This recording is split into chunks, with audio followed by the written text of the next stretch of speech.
Hello, bonsai friends. This is Evan Pardue of Underhill Bonsai, and welcome to episode 34 of Little Things for Bonsai People, the podcast. And this time I am joined by Nik Rozman. How's it going, man? Hey, man. Glad to be here.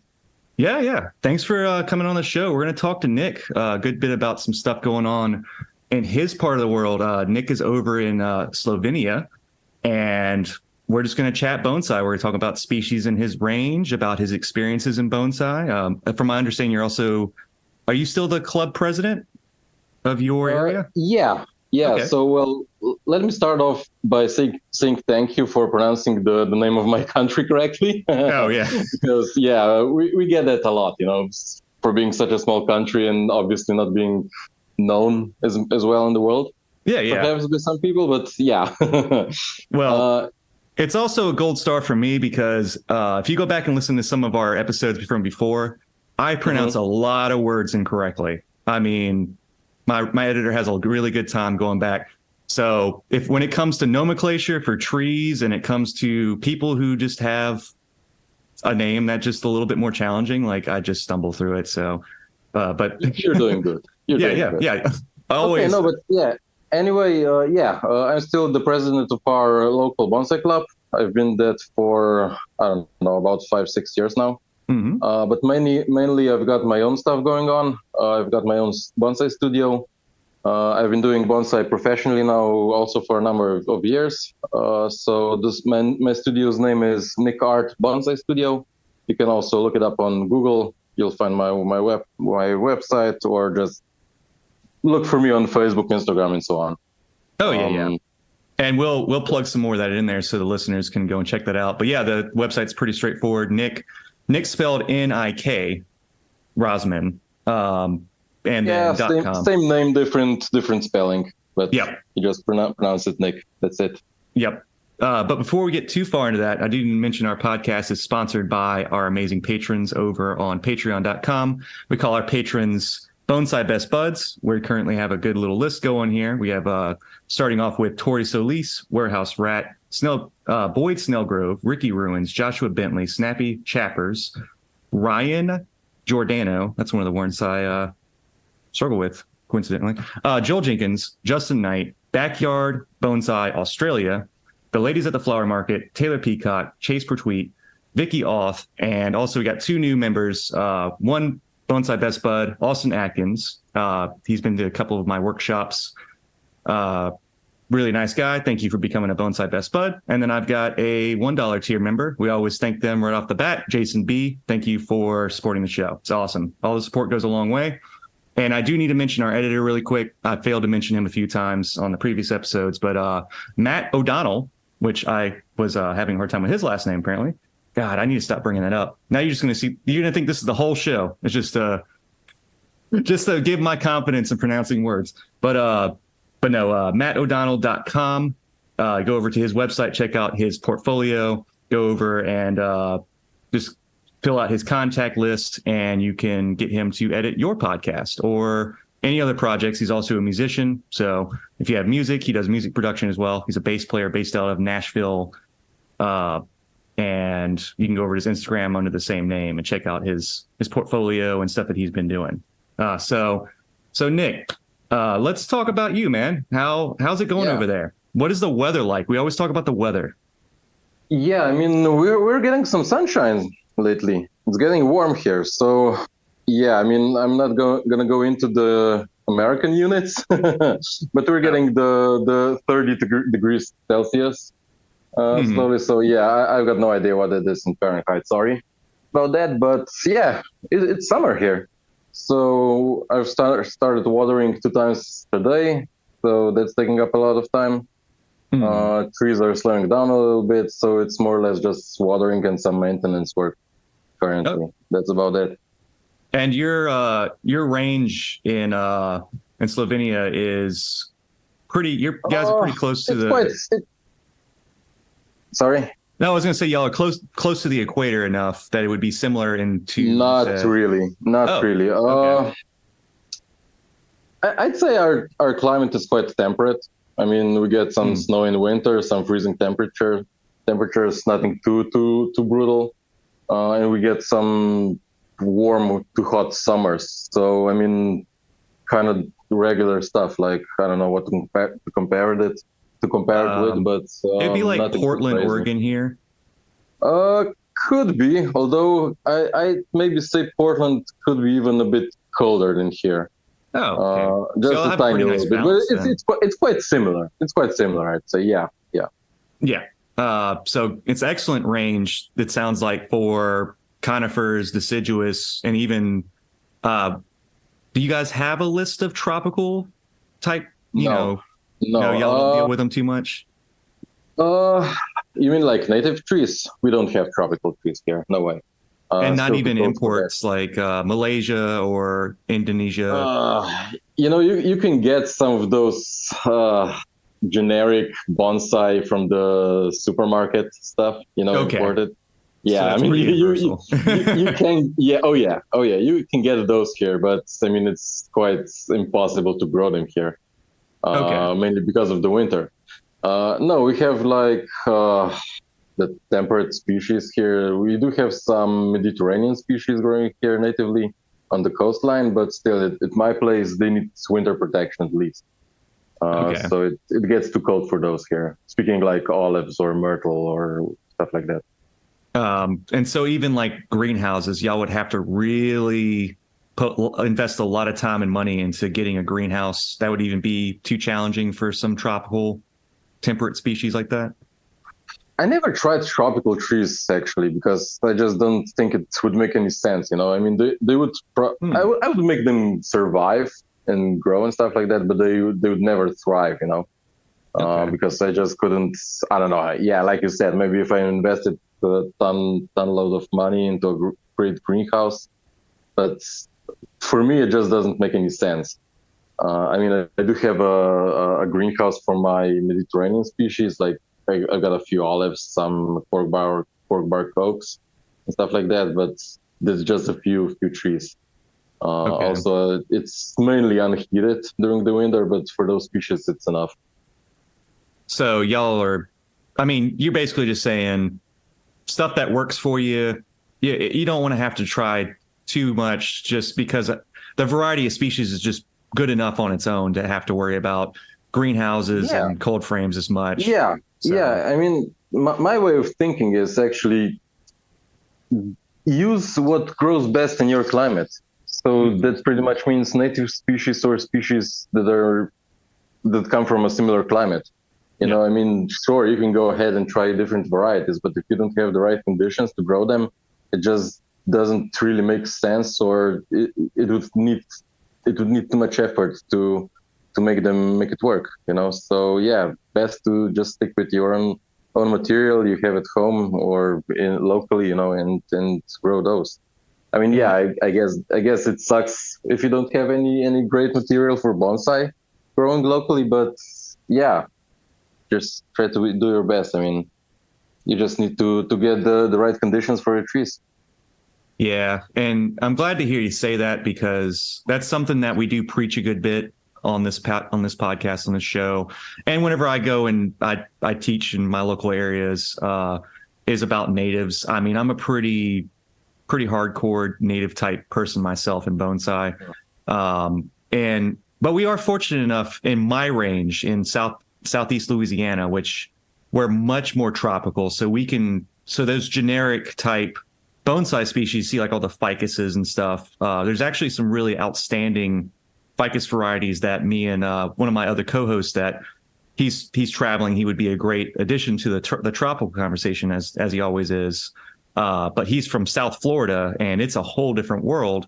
And so, I do lean really heavily on the natives here, and it's good to hear someone else, especially someone who's practicing bonsai at your level, to promote natives in your range. And and speaking of natives, you were telling me a little while before, right before we hopped on, that you feel like a lot of the trees here, like you could just convert them over to your range, and you feel like they would be easy enough to just be able to explain the same techniques. Is how you feel about that? Yeah, kind of. I mean, if you think about it, Europe and North America were one continent at one point, so it's kind of logical to have similar species. For example, we've got pines, we've got larches, we've got spruce, we've got hornbeams, stuff like that, and I'm pretty sure a lot of people over the pond are quite familiar with those. You guys just have different varieties of those. And if we're talking about styling and stuff like that, horticultural aspects and everything else, they are quite similar, I think. So yeah. And so, would you say that your range is a conifer or a deciduous dominated type climate? Huh. It's fun you asking because yeah, huh. If I think about it, You probably haven't had that that question before. It's probably kind of weird, huh? Really? No, not really. No, but Slovenia, for being such a small country, we have a huge range of different landscapes.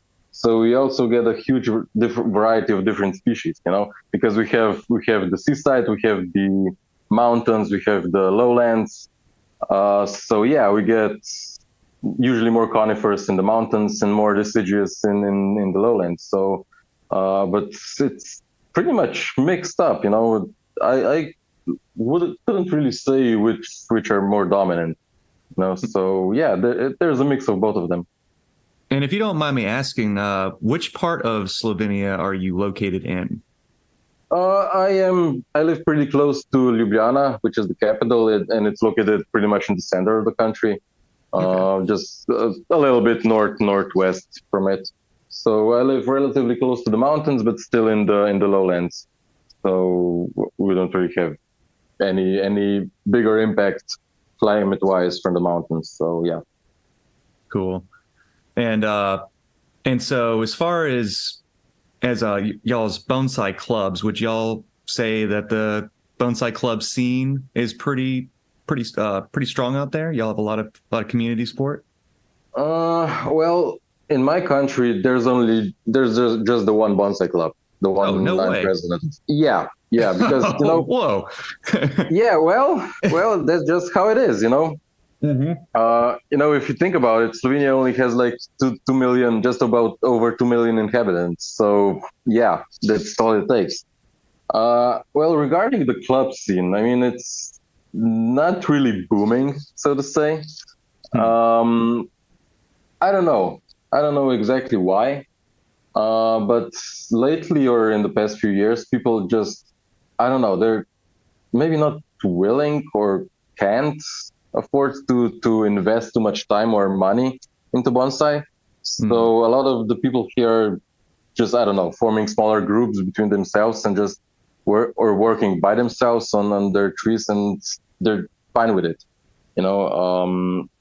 Every 2 years, for example, with the club, we are organizing an international bonsai exhibition here as well.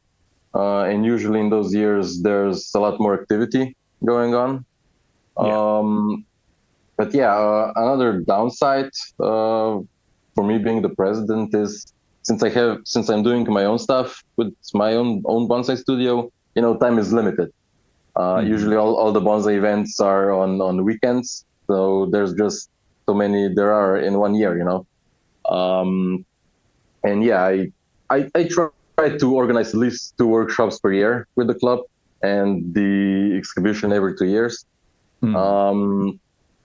And I'm trying to get people more involved so they would organize more events by themselves, because obviously I can't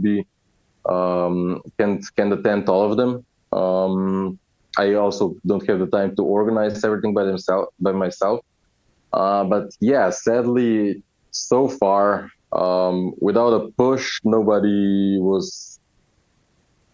is organizing anything by themselves. So that's making it a little bit difficult. But I mean, not really difficult. I just think it's a pity, because if people are joining a club, I would still expect to have some more activity with it, have more stuff going on. But yeah, that's just sadly how it is at the moment.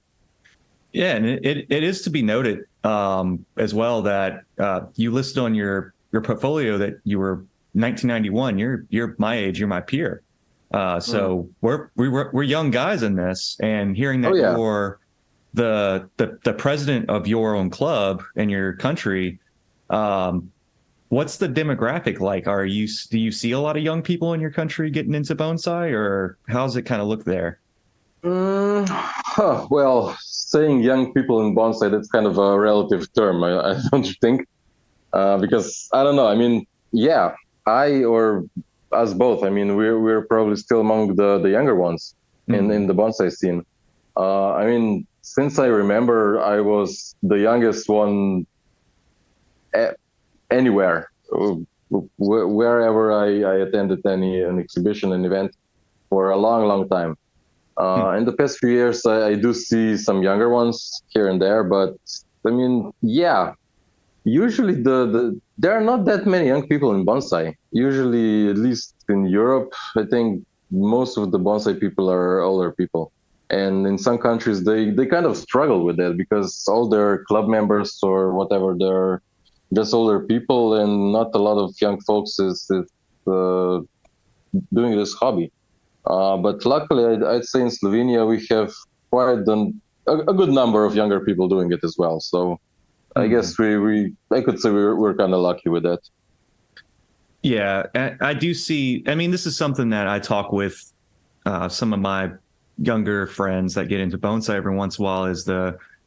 It's the generational gap. I feel like there was a little bit of a weird gap there between, and I don't know what it would be like in Slovenia, but over here in the States, the golden age of bonsai was around 1970 and into the 80s.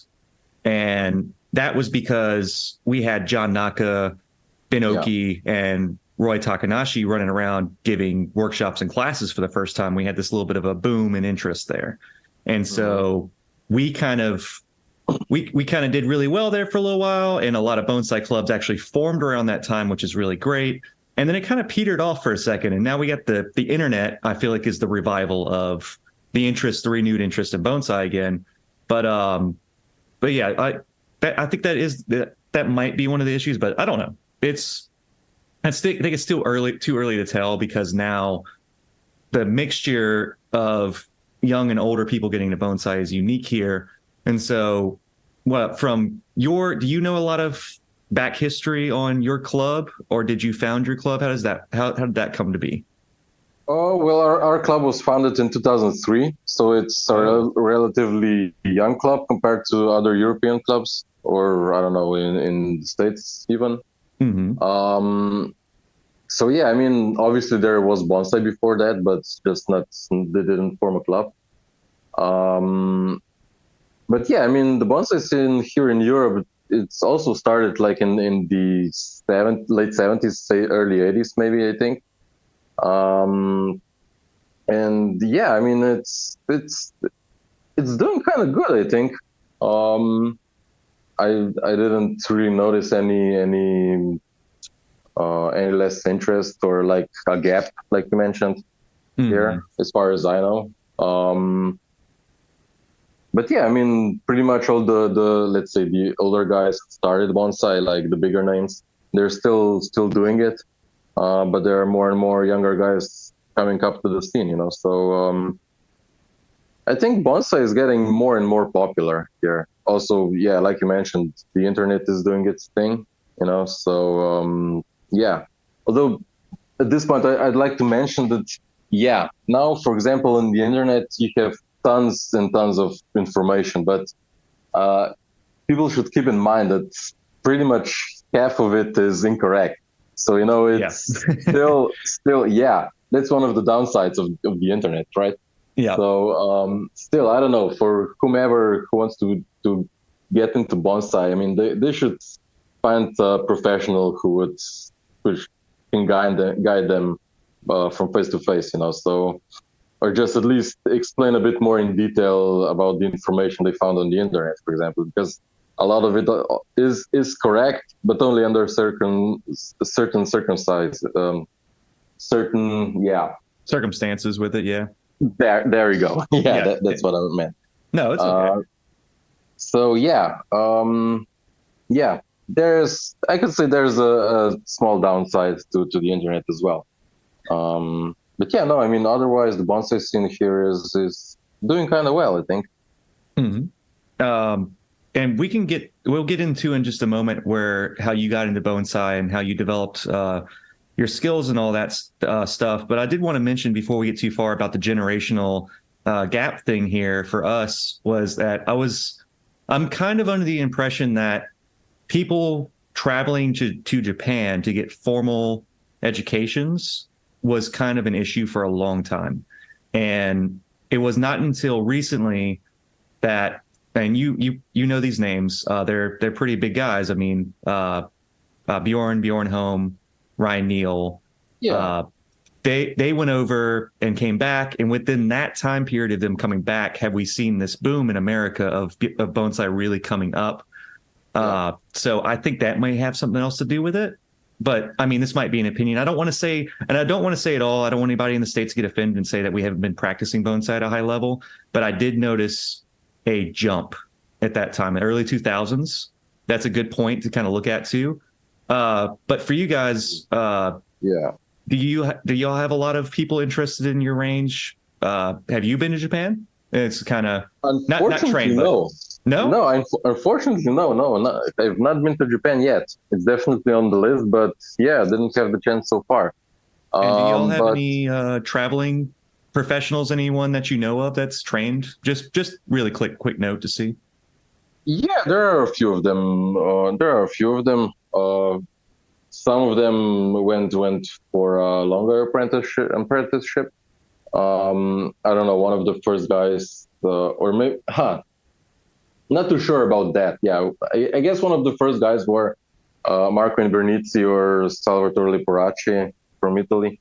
Hmm. But uh, don't take my word for it. I'm not too familiar with how and when and who went where, stuff like that. But also one of the first guys was Mario Comsta.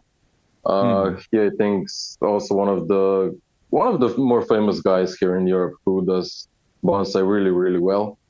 Um, and yeah, those were like kind of like the pioneers of people going to Japan to be an apprentice, you know.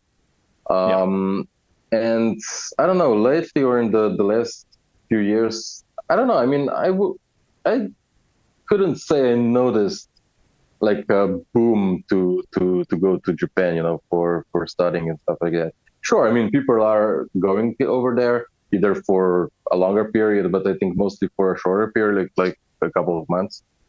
Hmm. Um, Yeah, for but intensives and stuff, I could see. yeah. Yeah. But yeah, I mean, it's not really that trendy here, I think, at least not from I've noticed. So yeah, I mean, and yeah, like I said, I've never been to Japan yet as well. So Yeah. you can definitely come by without it, you know.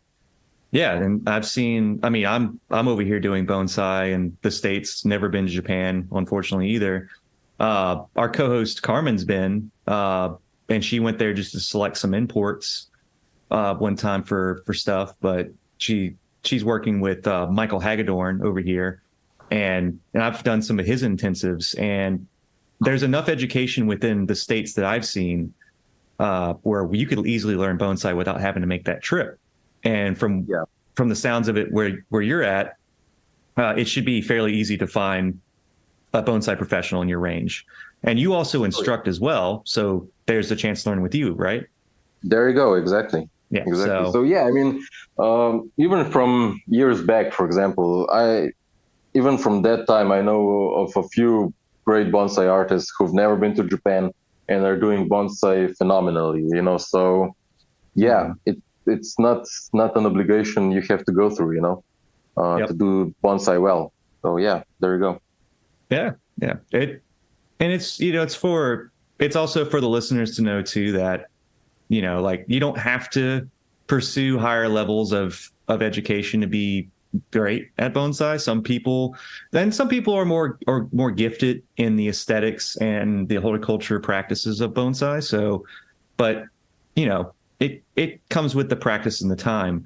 And speaking of practice and time, how did you get into bonsai? I know you love everybody that does bonsai loves going into this, and either your story is radical or it's as mundane as mine, where I watched The Karate Kid one time. So how did you get into bonsai?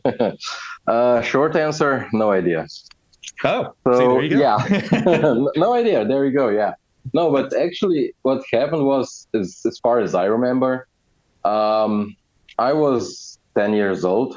I One day I wanted to have a bonsai tree. I don't know where I found bonsai or heard of bonsai, no clue. So yeah, my parents bought me one of those generic small tropical trees from your local supermarket. It was a Sirisa, actually. There you Uh, go. I actually kept that one for 5 years, believe it or not. And I have to mention it's one of those species completely not suitable for my climate. Yeah. But yeah, I mean, then came the second bonsai, the third bonsai. Then after a year or two, I joined the local bonsai club. And yeah, then slowly my interest in bonsai got higher and higher. I tried to visit as many exhibitions as possible, watch as many demos as possible. Then later I was attending a lot of workshops with different people. So yeah, pretty much I tried to absorb as much knowledge from as many different sources as possible. And yeah, here I am with bonsai as my job, and yeah, that's kind of what happened. But still, I mean, it kind of took me 20 years to get here. So yeah, definitely, it definitely took some time, like pretty much anything in bonsai. Would you have imagined that you would do bonsai for your career, or was it something? Were you doing other things before, or how did that come to be? Yeah, well, bonsai for a very long time was my favorite hobby, so to say. And I always had sort of like a wish for it once to be my job, which I do professionally. But I was a bit uncertain how it would go, because obviously bonsai as a hobby, it's a relatively small market, compared to some other stuff. So maybe I could say I'm a bit fortunate for being, I wouldn't say the only one, but one of the few people in my area who do this kind of professionally. I'm also quite lucky to be the only business in Slovenia who offers bonsai tools and basic supplies. So that definitely also helps. But still, I mean, it's tough. It's doable. But yeah, I mean, I can live from it, and I'm enjoying it. Nothing more to say, I think. Yeah. Yeah. I mean, you get what you need out of the business side of it, but the bonsai is what you're really in for it. Yeah, exactly. Yeah. Exactly. And would you say this is kind of one of the other answer to this question is, do you feel like bonsai is obsession, or is it a labor of love? Which way do you kind of go with it? Yeah. Huh. Someone once told me that everyone who does bonsai is a little bit crazy. So I think there's some truth. There's some truth in it. So yeah, I mean, my answer to your question would be a little bit of both, I think. But no, still, I mean, at least for now, knock on wood, I mean, it's something I really love doing. And even, I don't know, if somebody asks me what I prefer doing in my spare time, I just say I like to do bonsai. I mean, so Yeah. yeah, really. I mean, luckily, I really not look at my job as my job. I just look at it. It's something I love to do. I enjoy doing it, and I even get paid for it. I mean, what better things are there? Yeah, exactly. I mean, obviously, I mean, you do get times where there's more work to be done, or it's a bit maybe gets a bit too much, but yeah, that just goes with it, And so as far as your area, do you feel like are you catering towards more beginners, or are you catering towards more advanced, or are you maintaining collections, or how does it feel in your range as far as that goes? Well, basically, I'm offering a range of services. So whatever people are asking from me, I mean, obviously, I wouldn't really say I consider myself now to be one of the top people in Europe. Far from it. But I'd say I definitely have some knowledge already in me gathered over the last 20 years. Mhm. Um, but yeah, I mean, there are some beginner courses I host, and I've been invited a lot for various club workshops around Europe and doing demos. So yeah, I mean, it's a variety of Mhm. services actually. So yeah. So no, yeah, and it was kind of like your clientele base, because I find that in my part of the world, my clientele base is a more of a mixture with the people who are really just getting into it. And I Hmm. run a bonsai nursery. So Yeah. my nursery might be different from your setup, because my nursery is more 80% grow nursery. So I'm growing stuff in the Yeah. ground, developing really young stock, Yeah. and for you, it looks like you have a lot more specimen quality plants. Kind of depends. I mean, it depends on what I can get at the time. Depends what I have left over in my garden. Mm, But yeah, I mean, usually the stuff that sells sooner is the cheaper stuff. yeah, Usually. yeah. But no, I mean, at the moment, I'd say I have like 150 to 100 trees sitting in my garden. And I mean, that's just because I'm doing it professionally. Because you just kind of need to have a wider range of different materials, Mm, to offer to the public. I always say if I'd be doing bonsai only for myself, I don't know, I'd get 30, maybe 40 tree stops, because otherwise you just can't handle stuff like that. yeah. It's a full-time job to have that many plants. Oh Some yeah, say definitely. that. I'm Because yeah, surprised sure. you. I'm surprised you have time to talk with me now. I mean, because you're hand watering everything, Yeah, correct? And then yeah, you're doing the maintenance and pruning on all the trees that you deal with, yeah. and all the repotting and y'all's repotting season, I'm assuming that was around the same time as ours, so it would have been around End of May. March. End of Okay. March is beginning, and I don't know. It goes all the way up to beginning of May, maybe for some conifers still. But yeah, yeah, Okay. that's about It's the very range. similar to us. Yeah, It surprisingly similar. But yeah, I do imagine the amount of work, and I hear you on that. It's like, how many trees would I comfortably have if I was just doing bonsai for me? And mhm, the number for me is around 30 to 40, and I yeah, try to keep that many trees, because I can keep my trees separate from the nursery, and I have trees at yeah, my home sure. here. Hmm. So that maintain. So speaking of that, are there trees that you feel particularly attached to? You have a handful of trees or a number of trees that you're just like, this is mine kind of feel to it? Uh, well, I know it's you need to difficult. know. You need to know if you're doing bonsai for a business. You just have to get it in your head. I mean, you need to Mm, survive from it. yeah. So yeah, sure. I mean, there are some trees or a number of trees that I wouldn't want to sell, but pretty much almost everything's got a price. Yeah. Um, if it doesn't have a price ticket already on it, it's gonna be a little bit higher, obviously. But there are only very, very few trees that I would never sell in my life. So yeah, I mean, I was thinking about this topic from here from time to time, just to I don't know. Um, I was just questioning myself what I'd do if I would sell any tree or no. Mm, And I came to the conclusion that actually what I prefer doing is developing trees. So let's say developing raw material into a bonsai. So this is actually what I could say is my favorite part in bonsai. Um, after a number of years, obviously, sure. I mean, you get at the refinement stage with the tree, and yeah, then you're basically just maintaining it. So um, perhaps at that point, I don't know.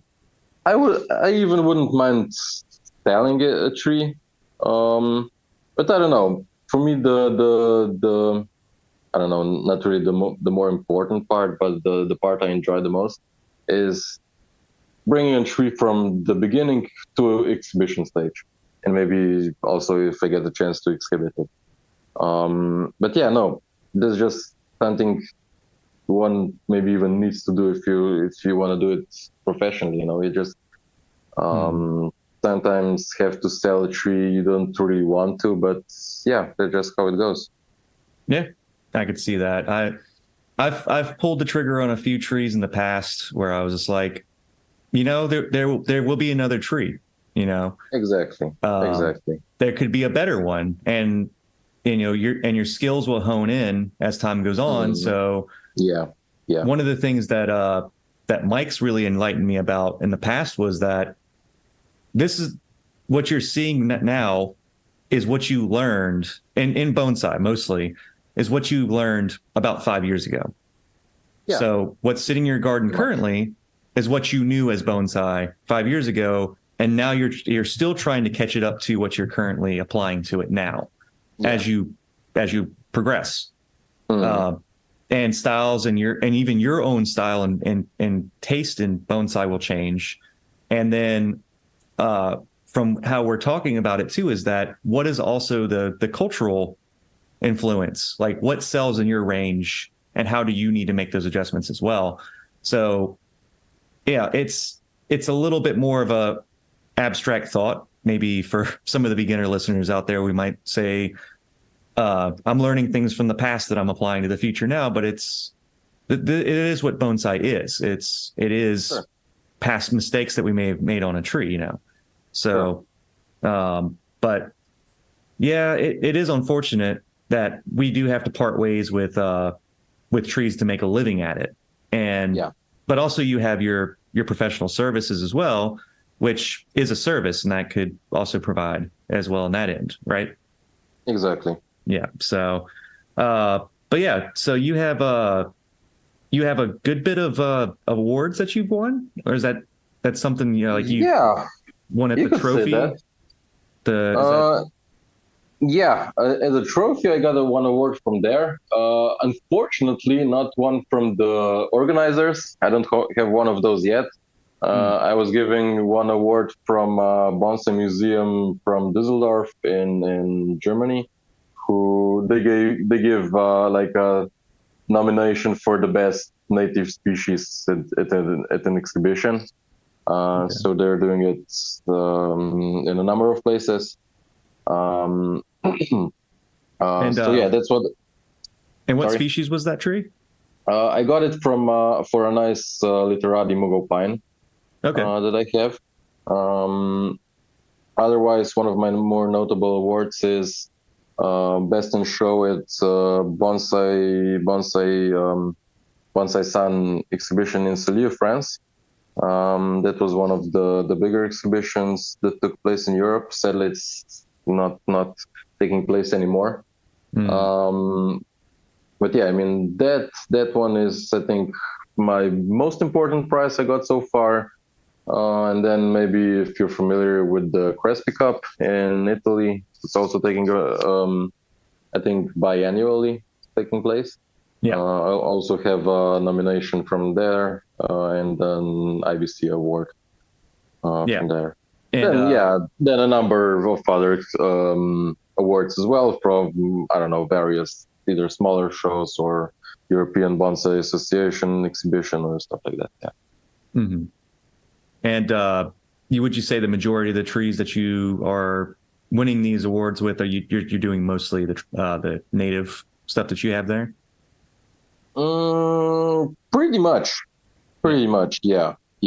Also, for example, I mean that kind of goes from person to person, what your personal taste is. But for example, if I'm giving the opportunity to be a judge at the show, to give for giving awards, I usually prefer native trees to imported ones, because usually you can know that a lot more work was being put into a native tree than an imported one, if you get my point.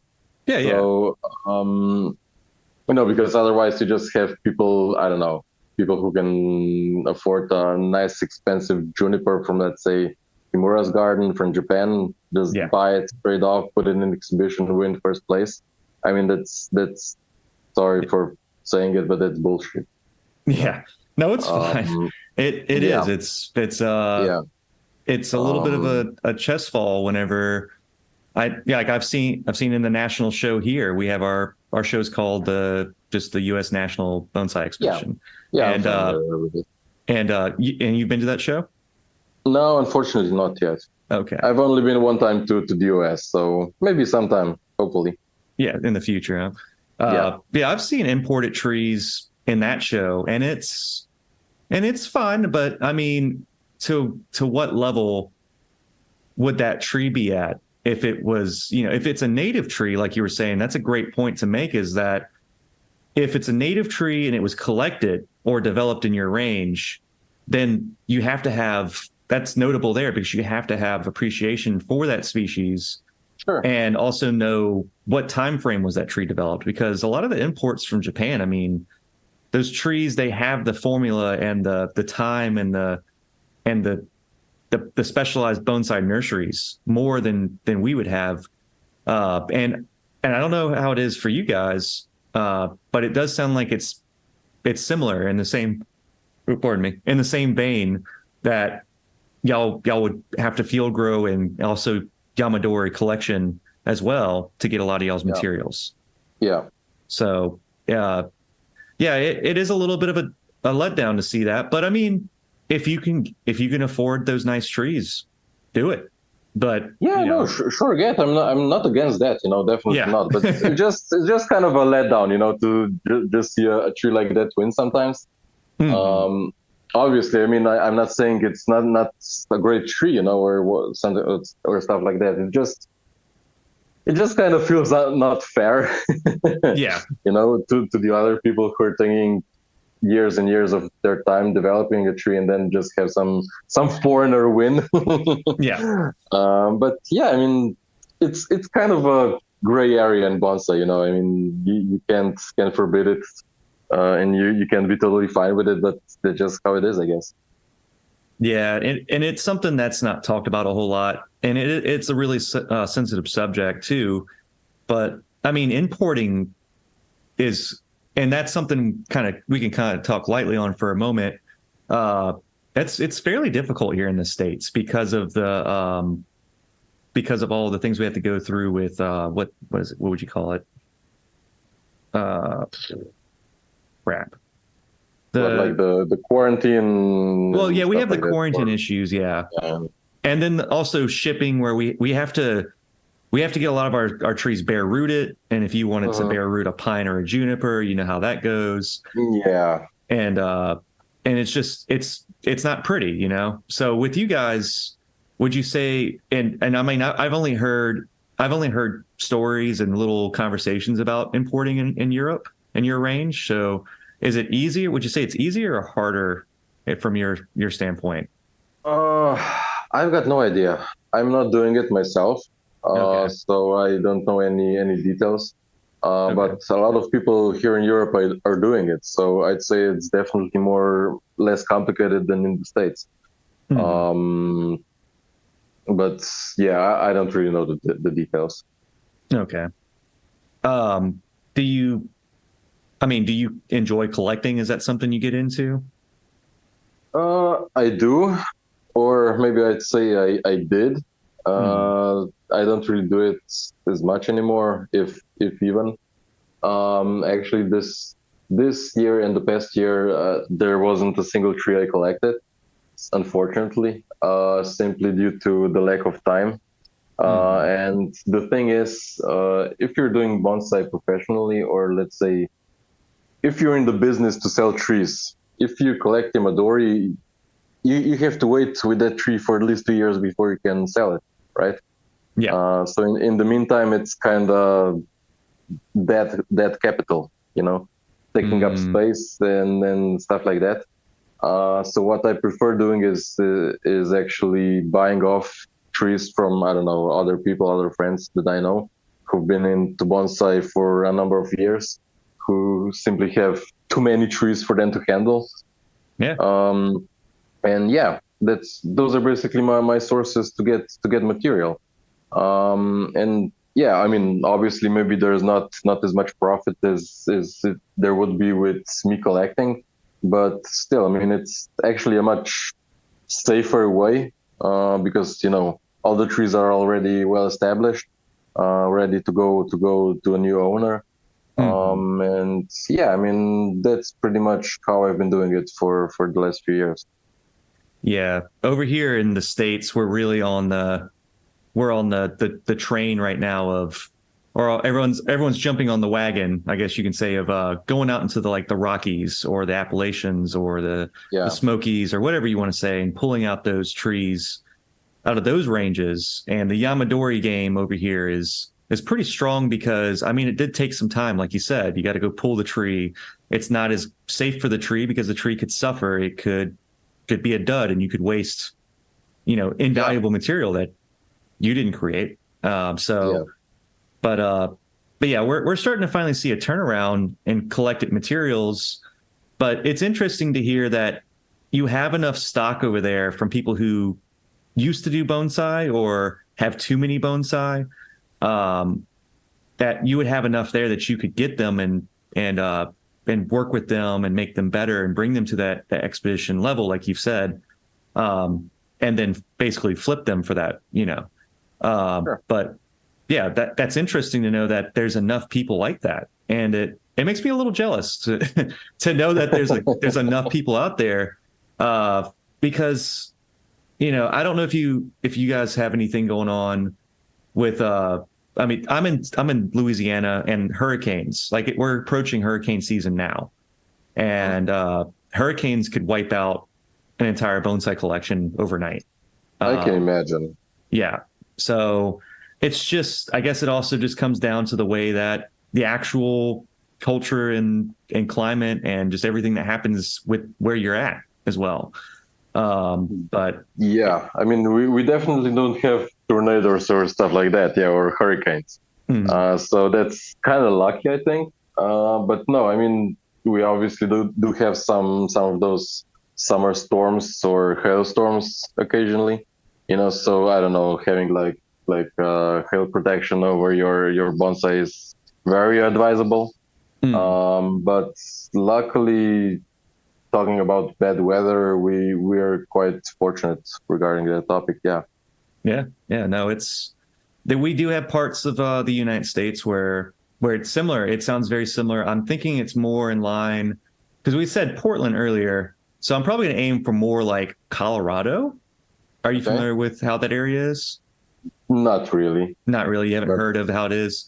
Uh, I mean, eh, okay. I mean, I know of Todd who works there, and I know about a little bit what species he works on. But so I'd say it could be similar. Yeah, could be maybe. similar. And speaking of where did you end up over here in the States?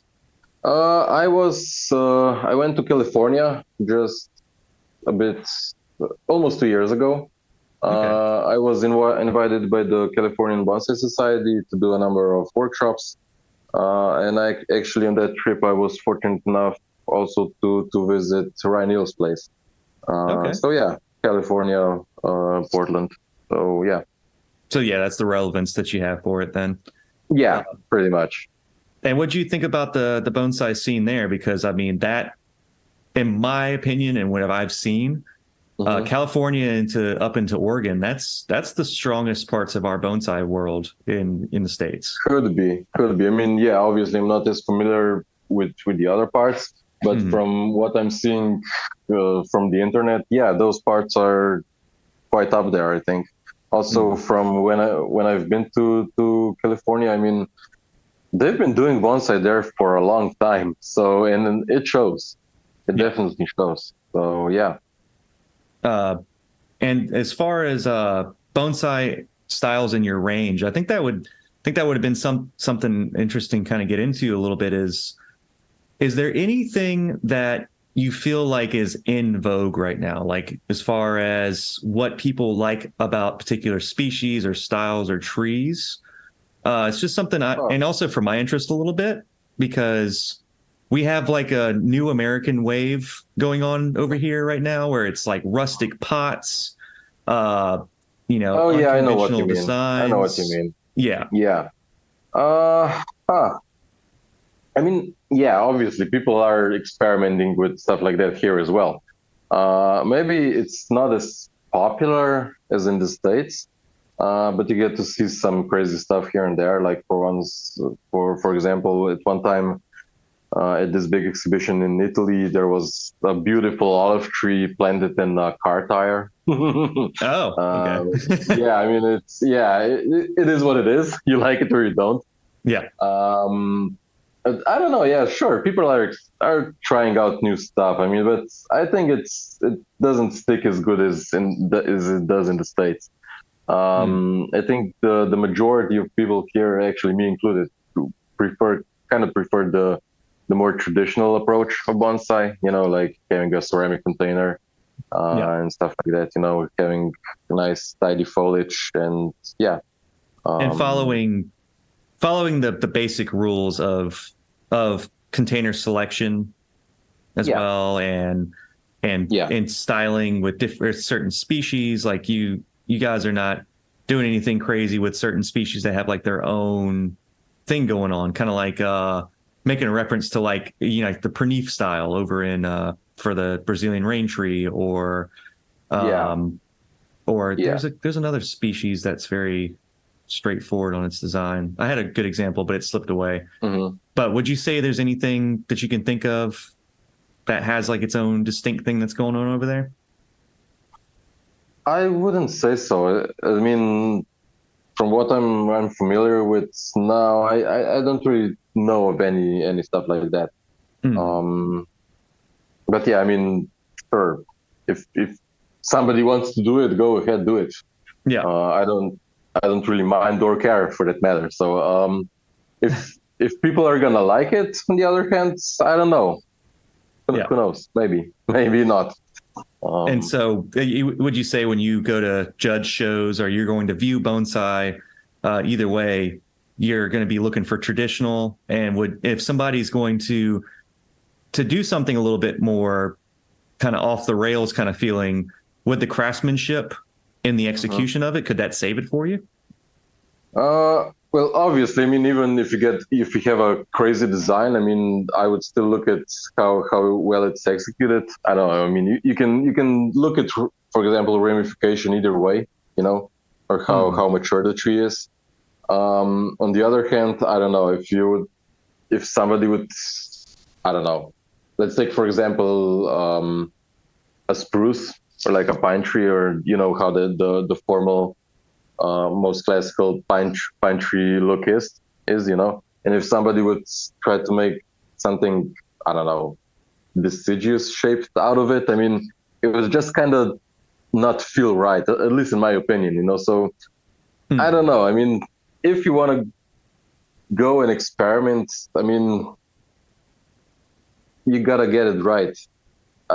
It's kind of difficult to explain, but obviously we all have our own different taste, and yeah, some things you like, for some stuff you're open to, and for some stuff you'd probably just go like hell no. So yeah, you know, it's difficult to talk about it. I mean, just from abstractly out in conversation. Yeah. We do every once in a while. We do have like a critique of trees that we see either at shows, like we did our previous episode where we went to what we have over here is the American Bonsai Society learning seminars, and there was trees there that me and Carmen were going through and kind of critiquing and talking about not flaws necessarily, because we're not trying to make anybody feel less about how they designed a tree. We're just trying to say design improvements or maybe progression. And I feel like from what I've gathered from you so far, that's something that you could be agreeable on is if you're going to progress a tree and make it better, there's definitely room for that critique there. So maybe in the future we could talk more about that if you're interested in tree critiques. That's always fun. But I mean, that's something we've got into with the show as well. But yeah, I mean, I remember asking you earlier about a species, like your preferred species or your favorite. And I know you were kind of like, you don't know, but if you had to say, I don't want to force you to say, just something like you're like, oh, well, I'm just going to have to say that because that's all there is. But I mean, if you were to say, like, was there a species that you had growing up that you thought was ideal would be your favorite, or how do you feel? Yeah, that's a difficult question. No, it's not really difficult, but it's difficult to choose from all those trees. Mm. Okay, let's say if I had one tree species to choose from, I think I'd go with larix, with larches. I don't know. I just like them. The needles drop off, so they're deciduous. It's easy to wire them. Yeah. The spring foliage is just beautiful. They have fall colors, and yeah, I mean, I'd say it's one of my favorite species. Yeah. Definitely. Very workable species is kind of what you're saying. Yeah. Oh yeah. And I think that's kind of the frame I can come with the taxodium, the bald cypress. Do you guys ever see those, or is that really out of y'all's range? Those are quite rare here. I mean, we only get them from tree nurseries. And obviously, I think you can imagine what kind of material you can get there. I mean, yeah, it's okay. Nothing special. Nothing special. Yeah. At least not for bonsai. So they're quite rare here to see as bonsai. Yeah. And I could see that with speaking of workable species, for those that are listening, we have deciduous conifer nature, so the needles of larch are very nice. And then the fact that the needles fall and then you can wire it and much easier without having to worry about knocking off needles or breaking them, or and even as to say, like some issues that you could have with the needles could be fixed during a defoliation and then a treatment. So yeah, I could see that. But I mean, that's one of the species that I don't get over here, and I'm kind of jealous of. But I've seen some really spectacular larch in the past. So but yeah, that's a great species. And I'm in this kind of weird range where my bald cypress, my deciduous conifer, can either be put into a glazed or an unglazed container. How do you feel about larch in that perspective? Definitely unglazed for me. Definitely. Yeah. That's just based off. No question about it. Just because of the needle. Maybe not. I mean, depends how you look at it, but larches, they're still conifers, and they've got rugged bark, rugged deadwood. I mean, sure, the needles could have like a slightly a feminine look to it, but for me, it's still like a masculine tree. So no, for me, it's not debatable. Unglazed, definitely. Yep. And I do see this one tree that's on your portfolio page. It's in a square unglazed container with the nice kind of lip that comes out a little bit, and it may be an evergreen. It's a species that I'm not familiar with. It has lots of deadwood and a curved trunk. And you have a picture of you next to that same tree in if I knew what tree you're talking about, that'd be great. Yeah, if you go to your about, so if you go over to nickart-bonsai.com for the listeners, so they can see. And then about. It's right. It might be in your. I think your about was. Maybe in the portfolio section. Yeah, and about is in the portfolio section on that. It looks like. So if you go to portfolio, you go down. It says about, and you're next to this tree. Ah, that one, the slightly bigger one, right? Yeah, not the one you're working. You're just next Yeah, to it. yeah, yeah, Yeah, yeah. This one is actually it's a smoke bush. If a you're smoke familiar with bush. those, it's Okay. a smoke bush. Yeah, we they grow here natively. So it's the green variety. So it's Cotinus cogigria. And yeah, those are quite lovely. I mean, they get really nice autumn colors as well. Hmm. Maybe mm, not as people are not as familiar or they're not as common as bonsai, but you still get to see them quite often. So yeah, I mean, yeah, this is one of our native species, Yep.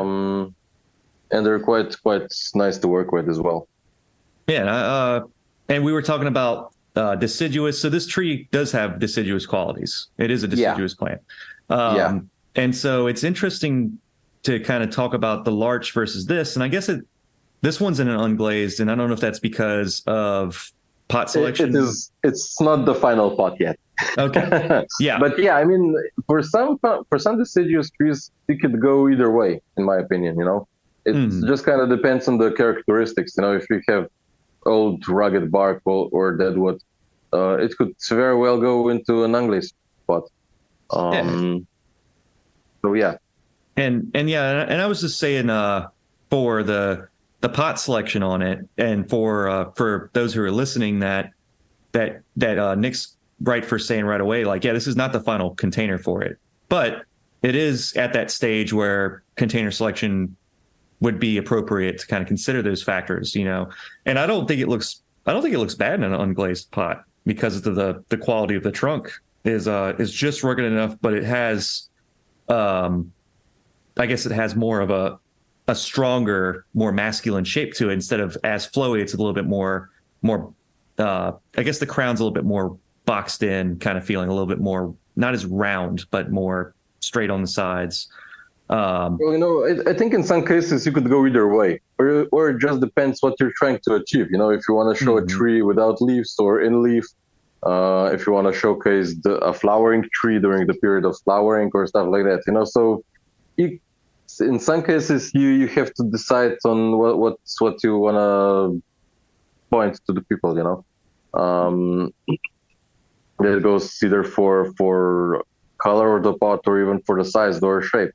You know, so you can never have just one definitive correct answer for any tree. You know, there's always more options for it. So yeah. Yep. So yeah, we're kind of coming towards the end here of this episode. So was there anything that you felt like you wanted to mention for the listeners out there that are? I mean, the one of the reasons why I wanted to bring you on is because I feel like there's just not enough exposure for other bonsai practitioners, especially when I notice the level of bonsai that you practice at, and I feel like it's like more people should be kind of brought forward and be like, hey, look at this guy's work, look at this you know, her work and his work and whatnot and so forth. And you know, like, just wanted to kind of put it out there, like, you know, like other parts. I think that's kind of one of the things is we get stuck and we get caught up in like what we're doing in our own little world of bonsai, and there's so much more to it. So I don't know. It's kind of hard to explain, but I guess you know, from me, I really liked your work, and I was like, hey, let's see what Nick's got going on. So is there anything you feel like the listeners should know more about what you got going on in your world? Yeah, well, thanks, man. I mean, sure. Everyone is very much welcome to come visit my website to come take a look at, I don't know, some trees that I've been working on or some trees from my personal collection, or just search me up on Facebook or on Instagram. Like I said, Nik Bonsai Studio. Hmm. And yeah, most of my info is up there. Um, and yeah, anyone's very much welcome to contact me if they have any questions or whatever. So yeah, but otherwise, yeah, I mean, it's been great talking to you, man. Hmm. And yeah, I've enjoyed this past hour. No, yeah. It's always cool to get different perspectives and to see how bonsai is in different. I mean, there's so much to it that uh, and, And there might be a case one day where I might travel over there and see different things with like just hope for the day that I can go see European bonsai or even actually go see Japan and stuff, because I think there's such high level bonsai compared to the States over there and a lot of different perspectives. So yeah, it's awesome to know that's all going on and that. And from the conversation with you guys are, you're fairly open. You're very, very straightforward with it. But I was also wondering for bonsai clubs or stuff in the future, would you be willing to do, or do you do online courses or anything, or is there anything offered for that? Or if you want to do online lectures? Sure. I mean, it would be an option, definitely. But, doing online courses or teaching in person are like worlds apart. It's completely different for either for the teacher or for the student to learn stuff. In-person courses are usually always much better, or the people learn much more from it. They can feel it, they can touch it, they can try it themselves. But no, I mean, otherwise, yeah, online courses could also be an option. Just recently, there was a thing, I don't know if you're familiar with Bonsai Worldwide. It was like an online teaching platform where there were, including myself, like 20 professionals from around the world. Unfortunately, it didn't go as the founding father wanted it to, so I'm not really sure if it's even still online. But yeah, that was one of the kind of like teaching platforms I was part of. Interesting. And the idea was good, but I'm not really sure what went wrong with it. I don't know. But yeah, I mean, definitely teaching online is definitely something I could do. Yeah, and I just went over and just looked it up real quick, bonsaiworldwide.com, and the list is really good. The list of artists on here. Right. It's very interesting. Right? Yeah. So, and like you said, what went wrong? But I don't know. Too bad. But too bad. Yeah. That's oh, well. as much as you can say. But yeah. Okay. Well, yeah, for the listeners who have listened this far into the show, thank you guys so much for listening. Like Nik said, don't forget to go over and check out his stuff, nikart-bonsai.com. Really cool trees, lots of good work on there. You can read up about him. You have an online shop, but I'm guessing that would be more exclusive to where you're at, obviously, for those in the States. But yeah. But yeah, really awesome raw materials on there as well. If you're in his part of the world, you can probably go over there and check that out. And then for the show, for Underhill Bonsai, you can go over underhillbonsai.com. Go check us out over there. For Mike Lane, go over to Kitsune Bonsai. Go see what professional services that Mike offers. And then for Carmen, she is the current apprentice over at Michael Hagedorn's. She has Instagram, Becoming Bonsai. You can go check out her stuff there. She's starting a little series of bonsai how-to videos, or little quick reels of simple things like deflowering azaleas, or partial defoliation practices, or just simple things like applying wire. So she's got some cool stuff going on there. And then just to shout out the Patreon one more time for those who are interested, is just Patreon/Little Things for Bonsai People. Become a Bonsai Best Bud. We have a Discord, Hangout, Talk Bonsai, and we're trying to come up with some creative things to help build a little community there. So, but yeah, thanks for hanging out, Nik, and I will be hopefully chatting with you soon. This has been a great conversation, man. Yeah, I mean, I enjoyed it. Thank you for the invitation, and yeah, it's been a pleasure. Yeah, man.